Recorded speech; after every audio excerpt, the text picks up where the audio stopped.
বলবেন রপ্তানি না করলে আমাদের বৈদেশিক মুদ্রা আসবে না। প্রয়োজনে না খেয়ে থাকব, তবুও ভারতে ইলিশ পাঠাতে দেব না বলে মন্তব্য করেছেন খেলাফত মজলিসের মহাসচিব মামুনুল হক। তিনি বলেছেন, মহানবী হযরত মুহাম্মদ সাল্লাল্লাহু আলাইহি সাল্লামকে নিয়ে ভারতীয় পুরোহিত কটূক্তি করবে আর আপনারা ভারতে ইলিশ পাঠাবেন, তা আমরা হতে দেব না। এতে যদি দেশের অর্থনীতিতে প্রভাব পড়ে তাহলে না খেয়ে থাকব, প্রয়োজনে মানুষ পেটে পাথর বাঁধবে, তবুও ইলিশ পাঠাতে দেব না। শনিবার দুপুর ২:৩০টায় ময়মনসিংহের ঈশ্বরগঞ্জে সরকারি কলেজ মাঠে এক সমাবেশে তিনি এসব কথা বলেন।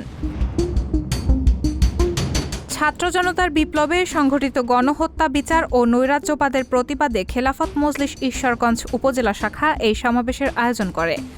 এতে মামুনুল হক বলেন, শেখ হাসিনার রাজনীতি ছিল জনতাকে শোষণ ও প্রতিশোধ নেওয়ার রাজনীতি, দুর্নীতি আর লুটপাটের মাধ্যমে দেশের অর্থনীতিকে পঙ্গু করার রাজনীতি। খেলাফত মজলিসের মহাসচিব বলেন, তিনি মনে করেছিলেন ভারত পাশে থাকলে আর কেউ তাকে ক্ষমতা থেকে উৎখাত করতে পারবে না, কিন্তু ৫ আগস্ট ছাত্র জনতা দেখিয়ে দিয়েছে জুলুমকারী বেশিদিন জুলুম করে টিকে থাকতে পারে না। গণসমাবেশ বাস্তবায়ন কমিটির আহ্বায়ক মাহমুদুল হক আজিজির সভাপতিত্বে বিশেষ অতিথি হিসেবে বক্তব্য রাখেন খেলাফতে মজলিসের যুগ্ম আহ্বায়ক জালাল উদ্দিন আহমেদ, যুগ্ম মহাসচিব আতাউল্লাহ আমিন সহ আরও অনেকে। রায়হানা মুন, সবার কথা।